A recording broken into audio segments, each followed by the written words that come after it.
Hello, Bill. Good morning, Matt. Greetings from a cold and blustery shutdown Washington, D.C. So what's day-to-day life like in shutdown Washington? Is it a ghost town? Is tumbleweeds blowing through the cold, barren streets? Well, I live in Alexandria, Virginia, so it's a little bit different. I have heard reports from some Uber drivers that traffic's great. So, but is there anyone to drive anywhere? Well, some of them are struggling. I've heard that most. This is like, was it Tom Friedman or Krugman, one of those guys who gets their ideas from cab drivers. I have talked to some smart and interesting Uber drivers, and some of them have told me business is not great right now. There's a front page story where I am, the Daily Hampshire Gazette here in Western Massachusetts, about how the shutdown is impacting life here. We have a Department of Agriculture office around here. We have a Fish and Wildlife office around here. So there are people who are not working. Yeah. And there are small businesses. I only scanned the story. There's a lot of microbrewers here. They can't get approvals for selling beer outside of the state through the Bureau of Alcohol, Tobacco, and Firearms. And the Violence Against Women Act that helps fund shelters and whatnot. Those things are impacted. So it's the kind and then of there could just be people that are hit tangentially, or Uber drivers, who would normally be driving DC bureaucrats to work or to meetings, or restaurants who aren't as busy. January is a rough time to be a restaurant in Washington, D.C. The holiday season, everyone goes out to eat. It slows down until restaurant week starts, so they're already hurting a little bit, and maybe the impact, it's hard to completely appreciate. This is true not just in D.C., but anywhere where there's a concentration of federal workers. So I've heard stories on CNN about prison towns.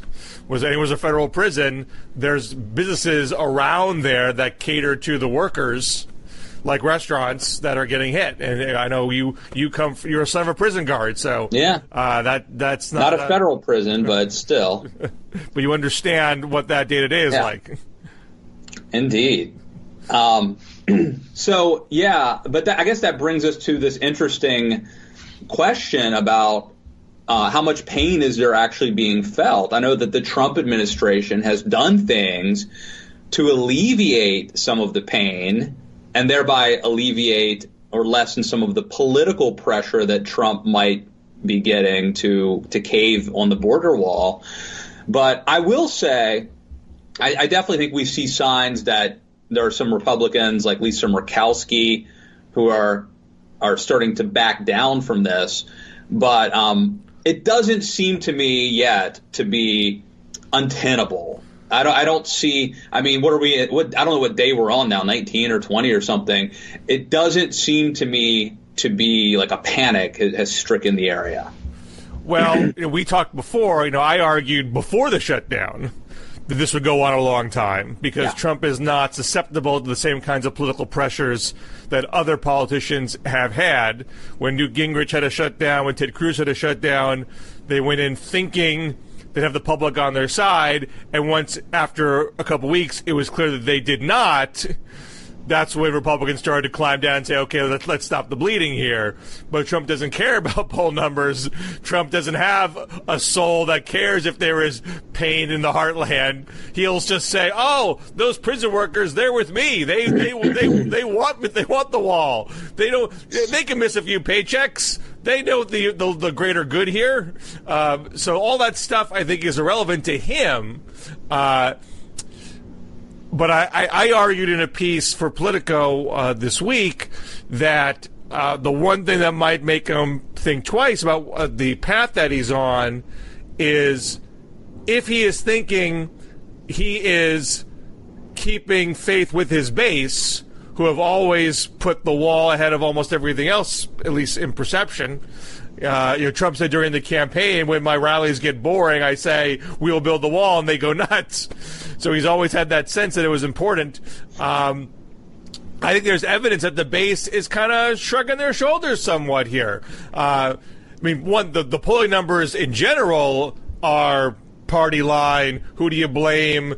Trump 47%, Democrats 33%. So that's 33% is essentially the base blaming Democrats. But where's the intensity of the base? So I looked at the Fox News ratings after the shutdown was called. I didn't count the holiday week. The weeks are sort of around the shutdown itself, and then after New Year's, and it's all below average of where they were for 2018. In fact, Hannity's peak in December was around 3 million, and his average for the year of 2018 was over 3 million, and he's been below 3 million ever since the shutdown. I think that's not true for the Oval Office address day. I wrote my piece before then, but up until that point, he was below average. And then I didn't mention this in the article, but I was watching some of Tucker and Hannity on January 2nd and 3rd, which were the 2 days that I had ratings for when I wrote my piece. And they talked about the shutdown, but it wasn't shutdown mania. It wasn't breaking news, latest on the shutdown. Sean was talking about awful Democrats and Senator Pelosi swearing in, and I think Tlaib's comments, if I recall. I know you want to talk about that later.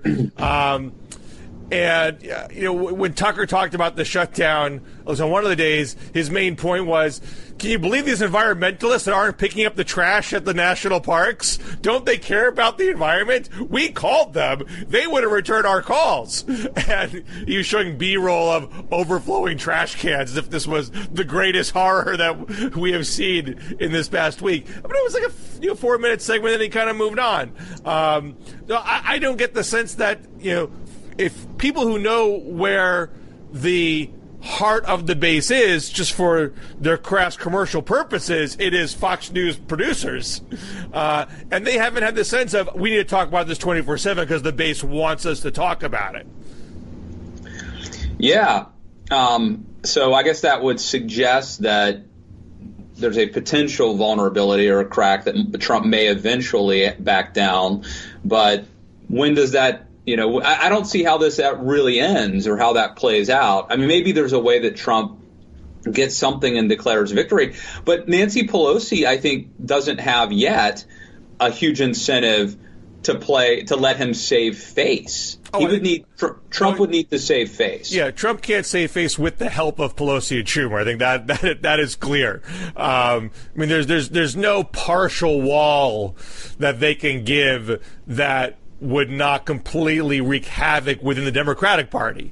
And so and since they're not losing in the polls, I think there's a little bit of pressure. We saw Politico yesterday. Abigail Spanberger apparently in a private session, though this leaked, was putting some pressure on Pelosi, saying, my constituents, she's someone who won last November in a red district, the Trump won district, they don't understand what Democrats want to do on border security. That messaging hasn't been clear. And once Democrats start talking about what we want, what Democrats want, well, that gets more complicated for them because what, Ocasio-Cortez wants is not what Spanberger wants. Right. So better keep the pressure on Trump and avoid those details. So to the extent that the red district Democrats start to complain, that is a little bit of a problem for Pelosi. But having said that, I think Pelosi can probably keep that quiet and keep that focus on Trump because Trump himself put so much of the spectacle on himself. I mean, I think a couple things. One, I think it's possible, and we talked about this before, there could be like the low bigotry, the soft bigotry of low expectations. You could have a scenario where people start to turn on Pelosi and Schumer as like, you guys are supposed to be the adults. All he wants is $5 billion. Like, I don't think we don't need a wall, but fine. Just give baby his bottle. Let me go back to work, right? So ironically, there's a chance, I think, that could happen, where Democrats would ultimately be blamed for not just for not rising to the level of adult and just compromising with him. What if Trump, and this goes against Trump's instincts, but you've just highlighted a potential vulnerability with Democrats, which is they don't want to have to present their position. What if Trump started actually publicly making concessions That's typically not what you would want to do in a negotiation. But what if he were to say, okay, $3 billion, we do fencing on or 2,000 miles of the border, but not the whatever, just he starts to walk it down and have Pelosi and Schumer then put in the position of being the ones who are saying no. They're not willing to compromise publicly. Well, you're starting to see other Republicans do that. DACA for the wall. DACA and temporary protected status immigrants for the wall. And I think what that misses, and the best way to make that case on the Republican side is, listen, you guys were going to do this last year. You guys said DACA for the wall last year. What's so different now? And what's different now is that Democrats have realized that the imminent danger to Dreamers is not there. They thought in January 2018, oh my goodness, they're going to get deported tomorrow. Out of basic humanitarian decency, we have to do whatever it takes to save them. Now they are being court protected. They have their temporary injunctions on Trump's orders, not just on DACA, but also temporary protected status. These are people like folks from El Salvador who came as refugees who have been here a good while under a provision in the local temporary protected status that Trump wants to revoke. A judge has put an injunction on that. So that's in limbo too. So I still think it would be personally, and I know that there's politics here and he's not negotiating in good faith, or he's, backed out of previous deals. Like, put all that aside. If you actually got a wall for DACA, I actually think that would be a good deal for both sides. It'd be a fair compromise, and I think it'd be good for America to put this behind us. But Democrats can play for time. Why should Democrats make a giant concession when they can most likely get all the things that they want just by holding out? They can wait till 2020, see what that election looks like, and say, you know what, we had a good 2018. Trump's not making his political process look any better. I'm just going to wait till 2020. I'm going to get it all in.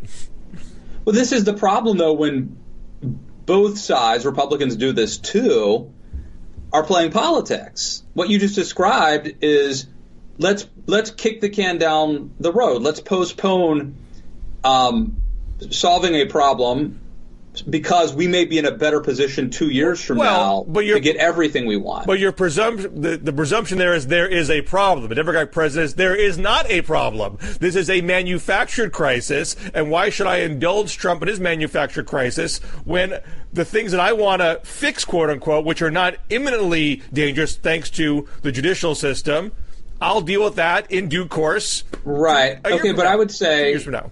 Well, I would say, first of all, Dreamers might, you said not in imminent danger, but this is a problem that's not resolved. We don't know what the future may hold. Trump could be a two-term president, and he could be, succeeded by Ivanka Trump. We don't know what the future holds. So this would solve that problem. If you're a dreamer, permanently, you could exhale and and let your weight down and start living the American dream. And then secondly, whether we need a wall or not, there are a lot of Americans who believe we do, and they're going to be more likely to accept things like a pathway to citizenship. Well, that's a big presumption. That's a big presumption right there. Look, I do think that there are a lot of conservatives who would be more open to a pathway to citizenship if they believe the border was secure. Well, we had a 2013 Senate bill, which I know if I recall, you were cool with it. Yeah, I was for it. The premise of that deal was $40 billion in border security, which is an absurd number. Completely, that is like drowning the border in money in exchange for a pathway for citizenship, and House Republicans still revolted. No, I was for that. I think if you want to give conservatives, there's a way to look at the conservatives and say that they're not intellectually honest. But if you want to take them at their word, what they say is, we don't believe that the border is actually going to be secure. We want to do that first, and then we can do the pathway to citizenship. But there are a lot of conservatives out there, not you, who I want the wall to keep these people out, not to keep a bunch in when it's over. And so they don't like the premise of that deal. As Rubio just said, what the wall can do is help, I forget the terminology he used, but it doesn't keep them out. It funnels them all to a gateway. But that's not what the Trump base wants. There's no evidence they actually want that. Yeah. No, look, here's a good time to plug my latest podcast. The book's called Identity Politics, and I talked to John Sides. So it's 3 political scientists who wrote this book, and it's very data-driven. And one of the things that they found, which I thought was really interesting, was how many people who had anti-immigrant and I'll call it racist views who also voted for Obama. It was really interesting. But there are a lot of people out there, including a lot of white Obama voters who ended up voting for Trump later, who do harbor views that we might deem to be unseemly. I just have to say, like I've said this before, but I was very surprised to discover how many Republican voters and conservatives were actually really anti-immigrant, like believe that immigrants are a net negative rather than a net positive. The data is pretty startling, and I thought it was a small percentage. Well, this is what immigration politics have been complicated in perpetuity, practically. I mean, and not just in America, but anywhere where you see it in Europe too. You see it in Australia. Anywhere where a group of people who are culturally distinct from an existing population that come in, it causes frictions. And I'm not a Pat Buchananite that says therefore you should keep everybody separate. Right. But it's a perennial issue in politics. Yeah, but there's supposed to be American exceptionalism. America is more diverse, more tolerant, more liberal in the free. But America's hardly been consistent on that subject. I think we've been maybe better than others because that's sort of part of our origin story or the origin story that we tell ourselves. But we've had long stretches where we had very severely bigoted immigration policies, and we between 1920s and 1965 was a long stretch of that. We've been in a window where we had pretty liberal immigration policies since the mid-60s. Trump is now leading a backlash against it, and this is why even in the Bush years, when Lou Dobbs was sort of the big anti-immigrant voice, which was buffeting the Bush administration, Democrats were walking a fine line too, which is why they did vote for the Secure Fence Act in 2006. They were trying to walk a line and not overly indulge the anti-immigrant right, but recognize that there are people who are Democrats who are not necessarily big fans of liberal immigration laws. And so, Hillary got, busted on saying certain things in her Senate career that sounded more negative towards immigrants. Trump loves to quote of Barack Obama around that time as well. Trust me, man, I have people digging up stuff I wrote at townhall.com in 2009. I know what it's like. But Democrats have always been tried to walk a line with that issue. And of course, in more recent years, the pro-immigrant sentiment of the party has jumped dramatically, and so you see less of that balancing going on. I think it's a positive for Democrats in general, but but even still, you see Schumer and Pelosi, they still include border security messaging in their point. They're not saying we don't think we should have any fencing, and this is where Democratic messaging, I would say, is maybe not as precise as it could be. But what the general argument is that, yes, you need border security. You need to, watch out for terrorists, watch out for drugs. But we don't think immigrants coming here to earn a living is inherently bad. Therefore, you don't need an end-to-end wall that keeps them all out. Right. Okay, but it's $5 billion, $5.7 billion. But it's not about money. It's not. I know it's not. It's about what's the end goal here? Is the end goal to have an immigration system that is welcoming to people who want to come here to work, or an immigration system that says people even coming to work are taking our jobs and bringing crime and drugs, and we should keep as many out as possible? That's the debate.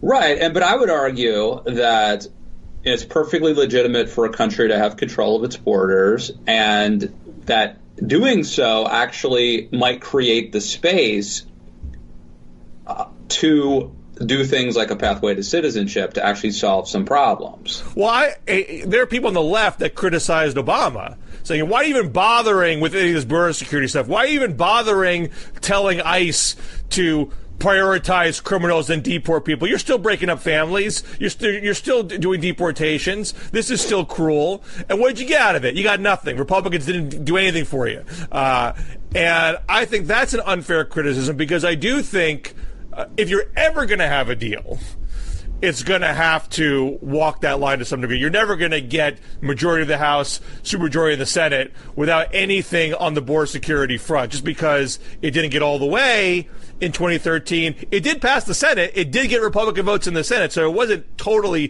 fruitless. And if Boehner had the gumption to put it on the floor, it would have passed the House too. So I agree with you that you can't discount the importance of border security, but that doesn't mean to give the wall credence is to give credence to the underlying bigoted immigrants are bad inherently narrative of the Trump worldview, and Democrats can't abide by that. Right, and I think it would also embolden Trump to, I mean, I don't see Trump as being the kind of guy to say like, oh, okay, that's settled. Wow, I'm glad. We came to a resolution. Now let's work together. I think it would probably embolden Trump to push for more. I mean, remember the last time that we temporarily had a deal where we were going to get DACA for the wall, then as soon as Stephen Miller thought that we had that locked down, it was like, no, we need to limit immigration and chain migration and whatever. Well, this goes to a point that I've made before, is I don't think either Trump or Trump's base actually cares about the policy. They care about the fight. And the reason why the shutdown is not a great fight for Trump is that the shutdown is a boring fight. It is boring television. It's the same old thing every day. Congressional leaders met and couldn't agree, and they went to their separate corners. Added with federal workers are not getting their paychecks. Good populists, not good governors, not good decent people, but politically successful populists are always on the fight and always looking for new fights, changing the fight, mixing it up. The shutdown gums up that kind of strategy. It's shut down every day. You can't pivot to anything else. I mean, even if it's not dominating the news, I mean, it's not mass panic, it's always just lingering there in the day-to-day coverage. And you may be underestimating Trump, and I agree, Trump hasn't really done it. You know, he'll go to Iraq on Christmas, but then it's back to the shutdown story. Right. I think we may be underestimating the potential for this sort of shutdown to be like a low-grade buzzing and background noise, while Trump gets the media to chase news stories. He hasn't really tried that hard, in my opinion, to gin up. I mean, we're one tweet away from him calling Elizabeth Warren Pocahontas again, but they have gone after Tlaib for her impeachment comments. You know, they have tried to make hay with Ocasio-Cortez as much as they can. They try to shift things, talking about 70% tax rates and things like that. They try to shift off that stuff, but shutdown just kind of hangs around, and you can't fully do it. So if I was Trump, and I said this in the piece, and I'm not the only person saying this, I mean, the way to get out of the mess is call the national emergency, or if you want to say, or some other kind of executive order. We know conservatives love executive orders, unitary executive. I'm just going to do this myself, And I don't need the shutdown to do it. Once I do that, what's the point of the shutdown? None. Government's back open. I'm fighting this fight. And now I'm going to go talk about some other thing and some other fights. Yeah. Because we all know if he does it by executive action, it gets gummed up in the courts the way Obama's executive action got gummed up in the courts. So it doesn't mean the wall's going to happen, but then he's got a new enemy. Those judges. Those infernal Ninth Circuit judges. They're stopping the wall. And you got a fresh fight. And he looks to his base that wants to believe in him. He looks decisive. He looks, I think that's his way. That's his escape hatch, right? That's the exit strategy. That's the way out of this. I think you're right. Now, but what happens? Remember, a quick history on me. I always liked John McCain. As something of a maverick and a contrarian, I had a soft spot for John McCain, but I was, I think I know I voted for George W. Bush in 2000 in the primary. And it was because of campaign finance reform, because I was against McCain was advocating for campaign finance reform. I thought it was a horrible idea. I think today, look where it's gotten us. I mean, I'm not saying it's a straight line. Well, it got scotched by Citizens United. Which you end up where you end up, which is not good. My point is, the whole reason I didn't like John McCain was that his signature issue was campaign finance reform. George W. Bush, what does he do? He signs it because he thinks the Supreme Court is going to rule it unconstitutional. And McCain, put the squeeze on him.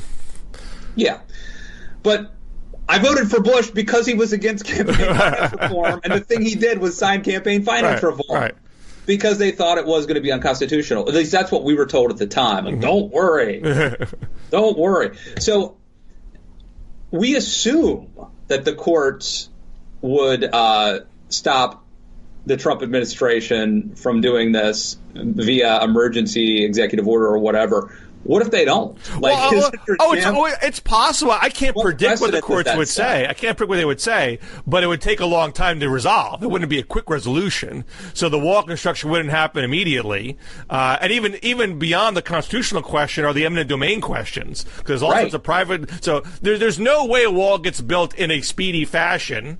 And maybe you could do it on federal land, but not on private land. Then it's not end to end, which is what they want. Yeah, but then you could do some of the wall, and he could claim victory. We didn't get it all. I mean, there's a lot of fencing barriers now because of the 2006 law.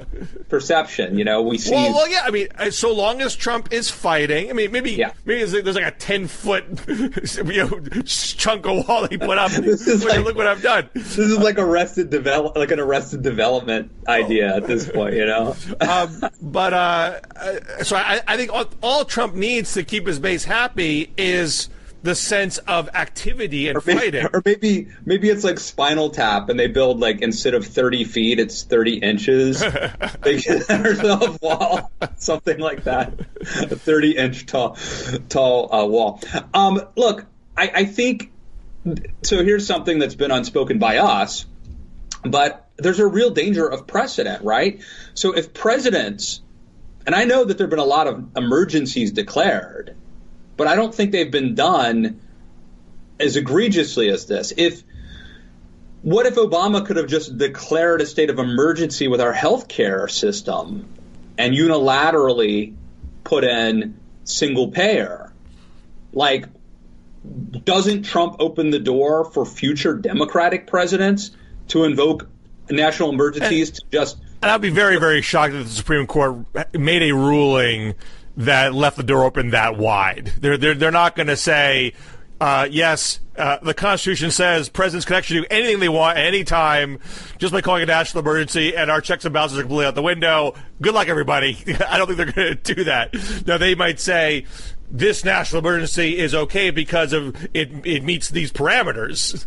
But it's hard for me. I mean, and maybe this just goes to show you that the courts are not likely to uphold this, but it's hard for me to think of the limiting principle that would okay this being an emergency when you and I know it's not, but not open the floodgates to or the slippery slope, or whatever the analogy is. Yeah, I mean, considering where I think the court is headed, the way that Roberts has signaled where he wants to go, I would think it highly unlikely that Roberts would sanction something that broad and set that kind of precedent that could get easily turned on the tables by a Democratic president. I mean, because the Supreme Court inherently takes the long view. It's not just, let's make this Republican president happy. What does this mean for the body politic for the next several decades?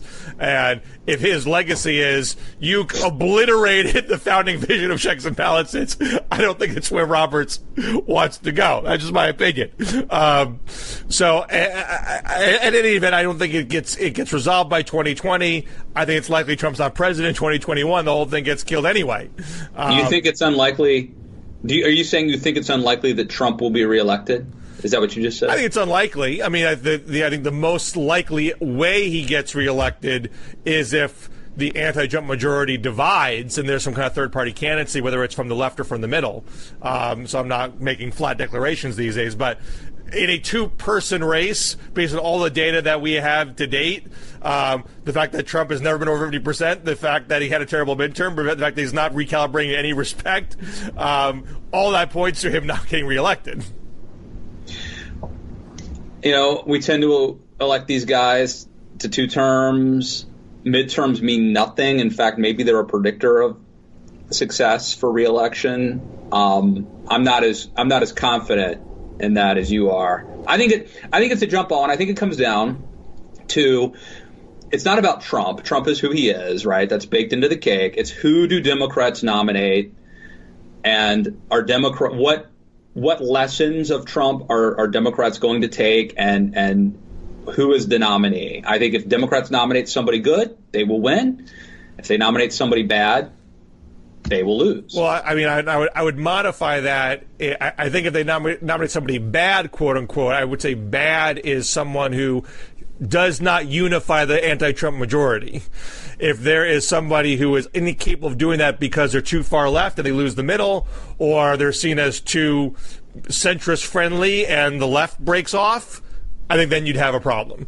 But so speaking to that, let's shift gears to where we are in the Democratic primary. You took some heat arguing in a Daily Beast column that, you know what, Elizabeth Warren is unlikable. Screw your complaints about misogyny. You know what, unlikable is unlikable. She's unlikable.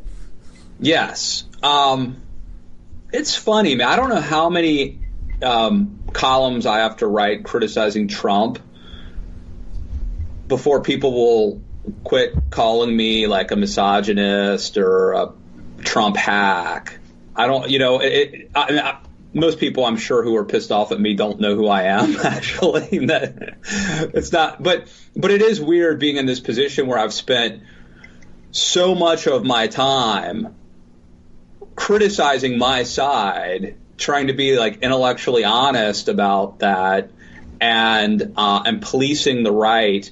And then when I write pieces that criticize the left and actually warn them against doing things that would prevent them from defeating Trump in 2020, I'm trying to give them sincere advice. I actually think, as I said, if Democrats nominate a good candidate, they could beat Trump. If they nominate like an Elizabeth Warren, let's say, they probably won't. But I was greeted with cries of sexism and misogyny for daring to say what everyone knows. Elizabeth Warren is unlikable. Like, that's just, she just, not to everybody. Like, I'm sure that there are, gender studies majors who find her compelling, people maybe in your neck of the woods in Massachusetts. But, I think it's, and this is, of course, subjective, right? Like, I said that Ted Cruz is unlikable. And he's a dude, but he is like, there's something about him that rubs people the wrong way. And I think Elizabeth Warren has that too.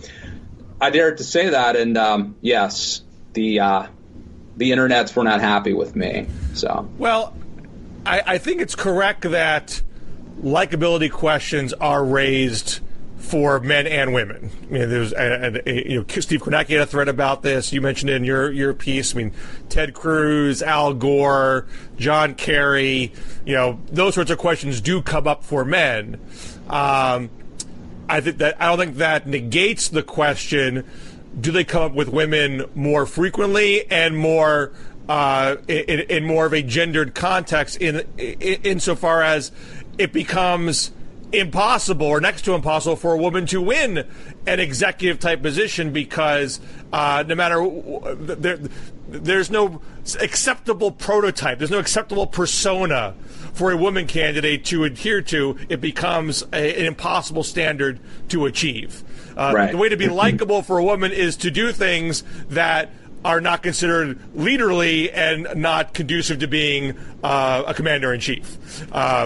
So now I'm sympathetic to that argument and that concern. I think that the problem is we're operating on a pretty small sample size, and I think if Hillary Clinton were more likable, she probably would have been president. But I don't think that things are mutually exclusive. Like, I would say two things. One, I don't buy the argument that it's impossible to thread the needle, that by being likable you come across as weak, or by demonstrating strength you come across as a witch.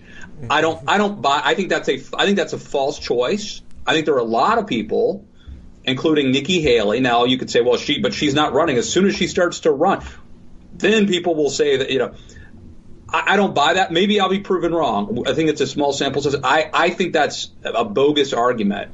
I do believe that there are some politicians who are likable, like Bill Clinton, and some who have a deficiency. Like if Mitch McConnell tried to run for president, that would be a problem. As Senate Majority Leader, he's perfectly fine, right? So that's argument number one. The second thing that bothers me is the notion that people are working the refs. So in other words, I am actually trying to treat Elizabeth Warren the way I would treat any other politician, irrespective of gender. I'm saying, I'm not afraid to say that she's unlikable. So it would be wrong of me to not say that if I would say it about a man. But I think that there is an effort out there on the left to punish people like me, to send a warning shot to us that if we dare tell the truth, which is my job, to tell the truth as I see it, to give my perspective as an analyst, if I dare to do that with her, to be honest about that, I'm a sexist, I'm a misogynist. And, it'll be like, of course, Matt Lewis, white conservative male, as if I don't, I'm a columnist. That's just my perspective. I would think that Democrats would want to win some white males, maybe not conservatives, but, everyone, I think, has a right to an opinion last time I checked, but it's being shut down as if I have like an agenda. You know what my agenda actually is, to the extent that I have one? I'm encouraging Democrats to nominate somebody that might actually beat Donald Trump.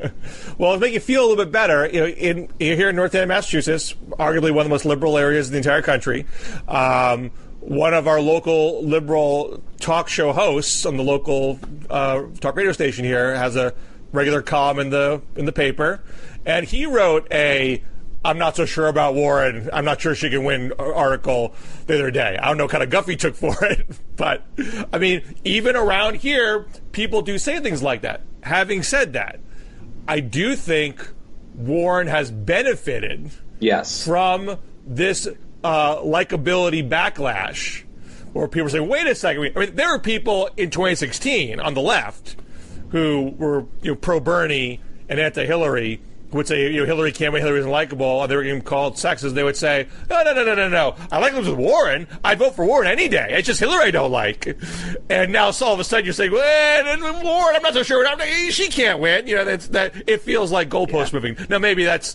I agree. And I would say I think that some things have happened since then. I mean, she's messed up the DNA thing. I think that the juxtaposition of her of Warren trying to copy Ocasio-Cortez, her Instagram game, and the whole opening the beer thing. I mean, I think that like that's part of what people don't like about Cruz. I think is a sense of like a phoniness and a cloying, like whatever it takes to win. I'm going to like try to be something I'm not, that sense. And so I think that when you compare and contrast Warren to like AOC, who say what you will about AOC, but comes across as very authentic and likable, I don't think that contrast has served Warren well. Let the record show you're calling Alexandria Ocasio-Cortez likable. Put that down. I think that's true. But I would say I think she is likable. We'll see if she keeps that, because being a politician may change her. So when she runs for president, she'll be unlikable to you. There you go. Moving the goalposts. Well, she's fresh now too, right?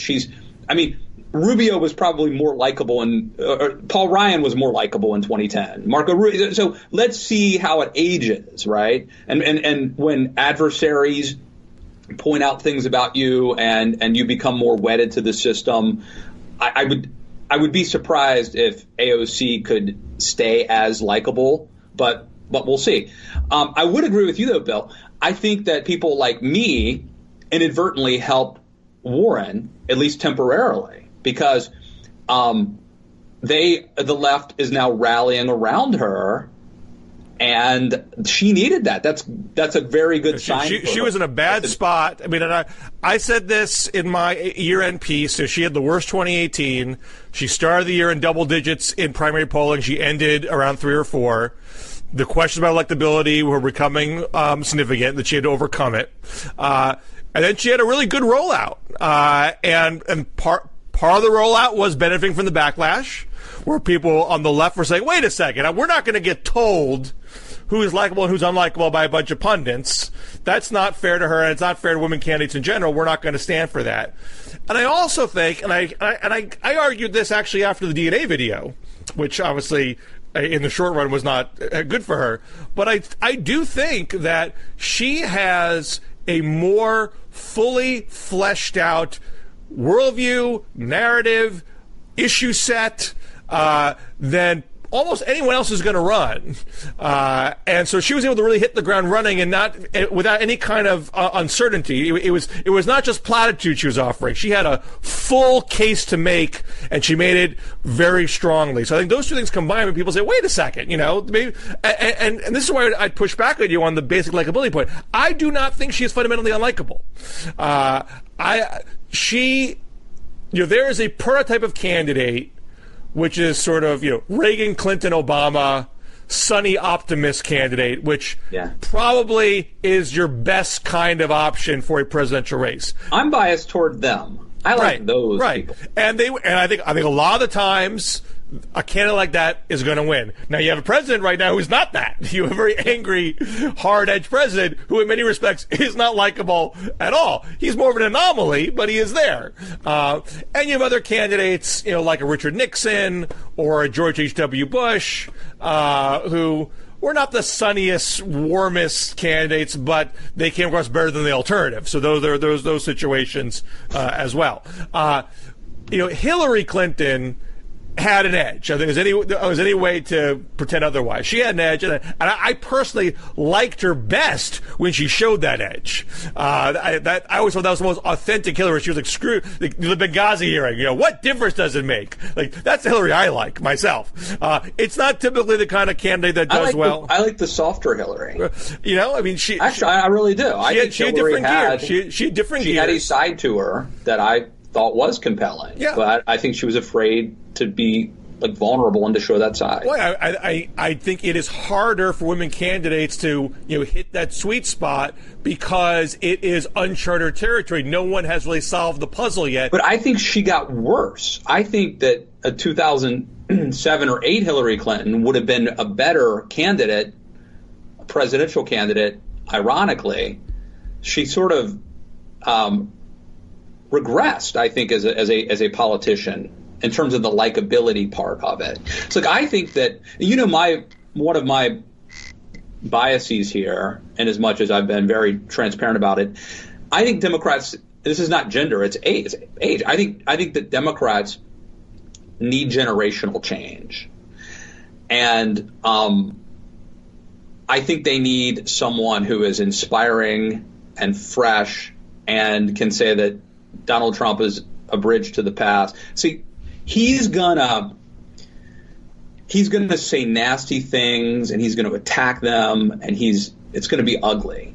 And I feel like Elizabeth Warren will match up very similar to Hillary Clinton. Well, I don't think it would be the same, because I think Warren is fundamentally a populist candidate. She is someone who talks in us versus them terms. It's us against the elites rigging the system, and there's an inherent edge to that. It's the edge. Hillary talked about that stuff all the time. What's that? That's what I heard Hillary saying too. I don't think Hillary is as fundamentally populist a figure as Warren is or as Bernie was. She is more of someone trying to bring different camps together. And she pushes back on the notions that it's an us versus them framework.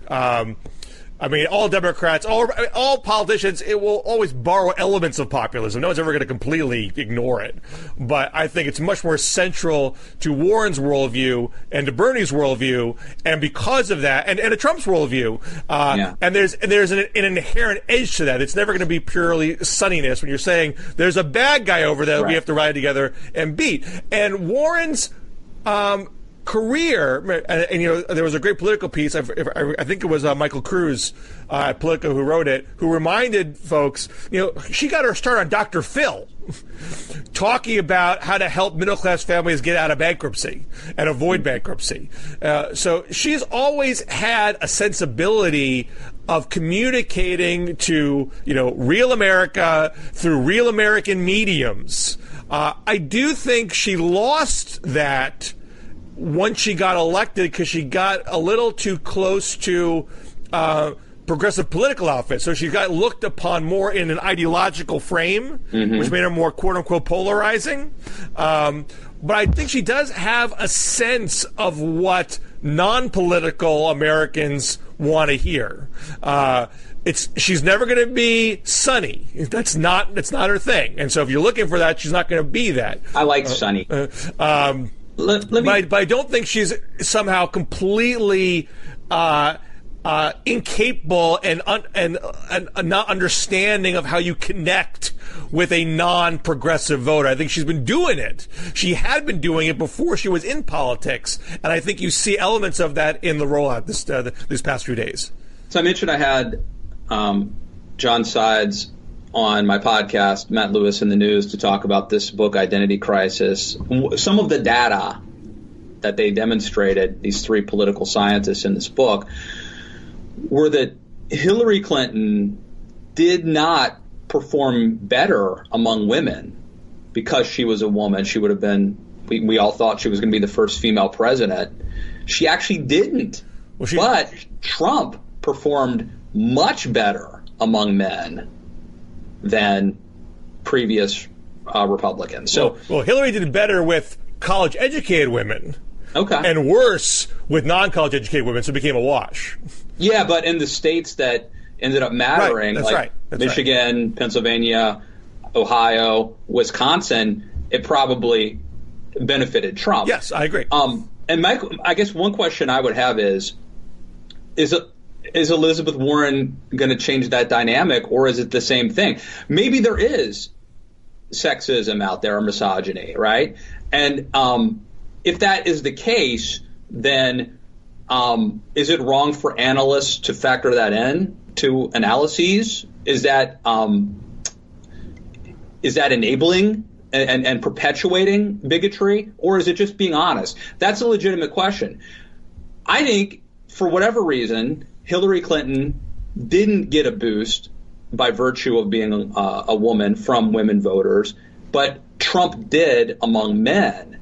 Would that dynamic be repeated with Elizabeth Warren, or is there something different at play? Right, and I think it's not illegitimate to raise these questions and look at data.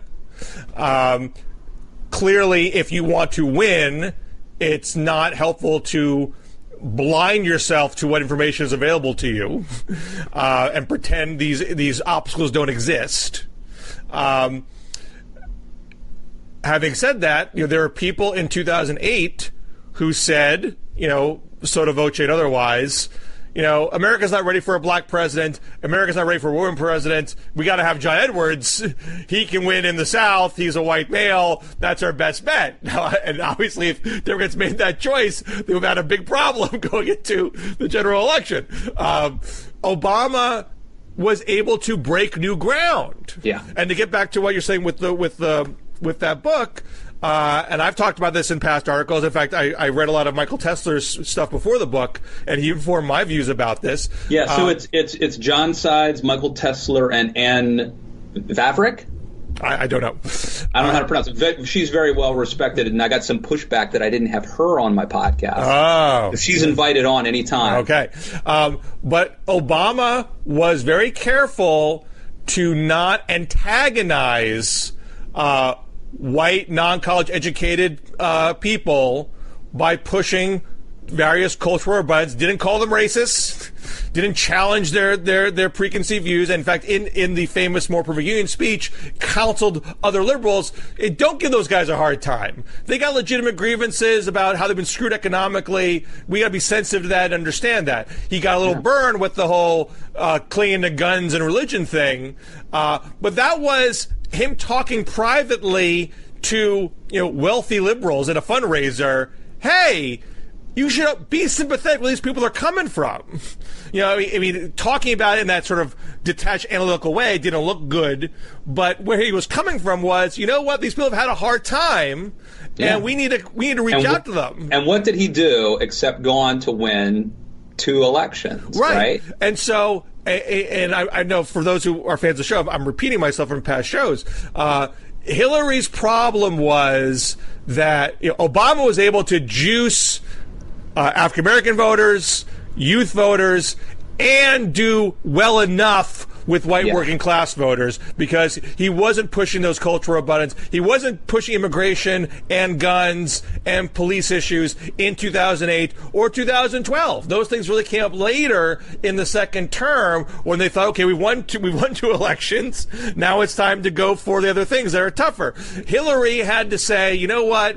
White working class men, those are not my wheelhouse. We need to replicate the Obama coalition, and I need to talk about Black Lives Matter. I need to talk about immigration and talk about guns in a way that Obama didn't. So that's why you could be someone who had racist sensibilities, who was okay with Obama, soured on Obama in the second term because he talked about that stuff more and took it out on Hillary. Yeah, it is interesting. I think you're right. That's the most likely, I think, the best analysis of the data, because we know from the data that there were people who actually were surveyed in 2012. So this is not them remembering their opinions, but in 2012 they were surveyed, and these are half of the white Obama voters hold views that could be considered anti-immigrant and anti African American to some extent. I mean, you have to get the book. I don't want to, or actually, I tweeted out a picture of some of the findings here along these lines. It is interesting that Obama felt, by virtue of his identity, by being an African American man, he didn't have to talk about race to turn out African American voters, and yet the identity wasn't enough to turn off white Democrats. It wasn't until Hillary Clinton, who doesn't have the same identity, it wasn't until she started talking about it that the white Democrats started to peel off. And so that's an interesting thing. I would think logic would dictate that if you were a racist, you would not vote for Barack Obama twice, right? Mm-hmm. But that and some didn't. Some peeled off in 2012. Yeah. I'm using the term racist, but these are people who said things like they don't believe in. It would be things like immigrants are a net negative. I don't, or they might say they don't believe in interracial dating, or, I mean, is that a racist? That's for someone else to decide. But things that are not considered, people voted for Obama despite opposing a lot of what Obama stood for in terms of as a candidate. Well, I know Tesler wrote in an article that I quoted, I don't know if it's in the book too, there are people who are identified in surveys as having racially negative opinions, who were for universal health care until Obamacare. Yeah. And then they switched because they thought this program was taking money from me and giving it to poor black people. And so some people like that, I think, started to peel off in 2012, and then it got more so when they started pushing immigration and guns and talking about police issues and such in the second term. But I want to get back to 2020, and we do need to wrap up. So if you're going to say we should have a woman be the nominee this time around, we certainly shouldn't discount women nominees because of other people's misogyny. That's not an acceptable conclusion to our discussion. But at the same time, you sure as heck want to beat Trump. You want to find that woman who gives you a strong sense that she has figured out how to overcome these inherent obstacles. Obama was able, and he was put to the test in a very big way in the primary. He's an exceptional politician. Well, Obama, you want an exceptional politician to be your presidential nominee. That is my point. That's exactly my point. Well, he's not a normal, he is like a rock star politician. So I would not presume at this stage that Elizabeth Warren can't be that person. Maybe she can't, but she will certainly be tested over the course of this primary. And I assume Kamala Harris and Amy Klobuchar and Kirsten Gillibrand and Tulsi Gabbard, I don't know if any other women are going to jump in, they will get tested. And I think the question is, show me you have figured out how to solve this puzzle. That's fair. No, that's fair. Look, I'm an analyst, I'm sitting on the sidelines, and I'm watching quarterbacks in college and watching them warm up. Now, maybe they get on the field and they all of a sudden become Peyton Manning or Tom Brady, right? But usually you see those people coming. I mean, I know Tom Brady was drafted 6th or 7th, so sometimes people surprise you. But I don't see an Elizabeth Warren, that political athlete that is exceptional, the way everyone knew when you saw Obama give that speech in 2004, you knew that this guy was for real. And I think I see, despite the fact that obviously I have serious problems with AOC's socialist policies, I mean, there's a charisma, there's a charm, there's a likability there that I think could be, luckily she's not old enough to run for president, I don't see it with Warren. Maybe I'll be proven wrong. I just don't see it. Time will tell, sir. All right. So go check out that podcast, Matt Lewis in the News. Rate and review us on iTunes. And read my piece about Elizabeth Warren over at the Daily Beast. I have a podcast coming up with David Dayen, who writes for a number of places, including The Intercept. He has a book out on, co-authored, also with a woman author who I do not have on, so I will probably get some guff that I never on too. I just happen to know David, so I pinged him on Twitter. They have a book called Liberal Oasis at hotmail.com. Close, but not quite. I don't want to give out the email. David Dayen wrote Fat Cat, the Steve Mnuchin story. So here let's talk about how Steve Mnuchin came to be. That should be out in the next few days. And I have a couple political pieces since we last talked. The Maya Ocasio-Cortez piece, how she got steamrolled by Pelosi. That's a Politico. And why Trump should fold in the shutdown, also up at Politico this past week. All right, everybody. Check us out next week. Back here in the DMZ. Follow us on Twitter at DMZ Show. Bill Scher. Until next time. Take care.